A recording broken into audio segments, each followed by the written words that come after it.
அனைவருக்கும் இனிய அன்பு கலந்த வணக்கங்கள். உங்கள் ஜோதிடர் பண்டிட் செந்தில்குமார் பேசுகிறேன்.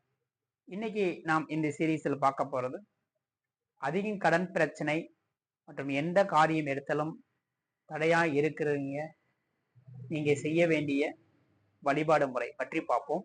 அதுக்கு முன்னாடி நம்மளுடைய சேனலை லைக் பண்ணுங்க, ஷேர் செய்யுங்க, சப்ஸ்கிரைபர் பண்ணுங்க. இப்ப நம்ம வீடியோக்குள்ள போகலாம். ஒருவருக்கு அதிக கடன் பிரச்சனை இருக்கிறவங்க எந்த காரியம் எடுத்தாலும் தடையா இருக்கிறவங்க நீங்க போகக்கூடிய கோயில் கும்பகோணத்தில் அருகாமையில் இருக்கக்கூடிய திருபுவனம்,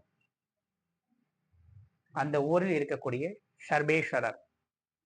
சர்வேஸ்வரர் நீங்க வழிபாடு செஞ்சீங்கன்னா கண்டிப்பா உங்களுடைய வாழ்க்கையை நிச்சயம் ஒரு மாற்றம் உண்டாகும். அதாவது விஷ்ணுவும் சிவன் மற்றும் துர்க்கை மற்றும் காளியாக ரூபம் கொண்டதான் சர்வேஸ்வரர். அந்த கடவுள் பார்த்தீங்கன்னா மனித ரூபமாகவும் விலங்கு ரூபமாகவும் பறவை ரூபமாக கொண்டதான் சர்வேஸ்வரர். இந்த தெய்வத்தை நீங்க வழிபாடு செஞ்சீங்கன்னா உங்க வாழ்வில் நிச்சயம் வெற்றி உண்டாகும். எனக்கு நீண்ட நாளா வேலை கிடைக்கலன்னு நினைக்கிறவங்க மற்றும் தொழில் பிரச்சனையாக இருக்கிறவங்க, எந்த காரியம் எடுத்தாலும் தடையா இருக்கிறவங்க மற்றும் நோய் நொடியால் அவதிப்பட்டு கொண்டிருக்கிறவர்கள், கண் திருஷ்டியால் பாதிப்பு உள்ளவர்கள், கடன் பிரச்சனை அதிகமா உள்ளவர்கள் மற்றும் வழக்கு பிரச்சனை உள்ளவர்கள், இந்த கோயிலுக்கு நீங்க போனீங்கன்னா அனைத்து விதமான பிரச்சனைகள் சால்வ் ஆகும். குறிப்பா நீங்க போகக்கூடிய காலங்கள் உங்களுடைய ஜென்ம நட்சத்திரம், அப்ப நீங்க பிறந்த நட்சத்திரம் அன்னைக்கு போக வேண்டும். அந்த கோயிலுக்கு சென்று 11 நெய் தீபம் ஏற்றுங்கள். பிறகு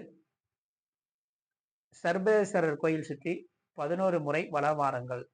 அவ்வாறு வந்தீங்கன்னா உங்க வாழ்க்கையில் வரக்கூடிய அனைத்து தடைகளும் விலகிவிடும். கண்டிப்பா உங்கள் வாழ்க்கையில் நிச்சயம் வெற்றி உண்டாகும். திருமண வாழ்க்கையில் பிரச்சனையா உள்ளவர்கள் கண்டிப்பாக அந்த கோயிலுக்கு போய் சர்வேஸ்வரரை நீங்க வழிபாடு செய்யுங்க.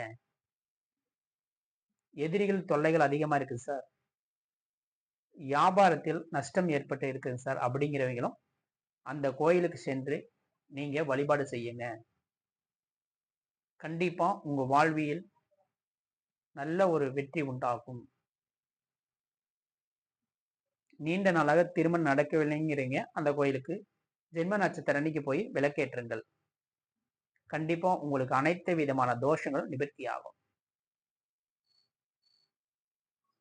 மிக சக்தி வாய்ந்த கோயில் தான் திருபுவனத்தில் இருக்கக்கூடிய சர்வேஸ்வரர். கண்டிப்பா இந்த கோயில போய் நீங்க வழிபாடு செய்யுங்க. கண்டிப்பா உங்கள் வாழ்வில் நல்ல ஒரு முன்னேற்றம் கிடைக்கும். தொடர்ந்து நீங்க 3 தடவை அல்லது 5 முறை நீங்க போயிட்டு வந்தீங்கன்னாவே படிப்படியாக உங்கள் வாழ்வில் ஒரு முன்னேற்றம் நடக்கும். இது நீண்ட நாட்களவே இடப்பிரச்சனை சார், அதனால என்னால் வீடு கட்ட முடியல, நீண்ட நாட்களாகவே நான் பிறந்திலிருந்து நான் நோயால் அவதிப்பட்டு கொண்டே இருக்கிறேன் அப்படின்னு நினைக்கிறவங்க அந்த கோயிலுக்கு போய் வழிபாடு செய்யலாம். எனக்கு மனநீதியான பிரச்சனை, வீட்டில் நிம்மதியாகவே இருக்க முடியல, எப்ப பார்த்தாலும் எங்க வீட்டுல சண்டையாகவே இருக்கு அப்படின்னு நினைக்கிறவங்களும் அந்த கோயிலுக்கு போய் வழிபாடு செஞ்சீங்கன்னா கண்டிப்பா உங்களுடைய பிரச்சனைகள் அனைத்தும் சால்வ் ஆகும். மிக சக்தி வாய்ந்த கோயில் தான் சர்வேஸ்வரர். கண்டிப்பாக நீங்க போய் வழிபாடு செய்யுங்க. கண்டிப்பா உங்க வாழ்வில் நிச்சயம் வெற்றி உண்டாகும். சரிங்களா? நன்றி. நம்மளோட சேனலை சப்ஸ்கிரைபர் பண்ணுங்க. நம்ம கிட்ட ஜாதகம் பார்க்கணும் மற்றும் வாஸ்து எதையுமே இருந்தால் கீழே உள்ள நம்பர்களுக்கு தொடர்பு கொள்ளவும். சரிங்களா? நன்றி. அடுத்த ஒரு வீடியோவில் நான் சந்திக்கிறேன். வாழ்க வளமுடன்.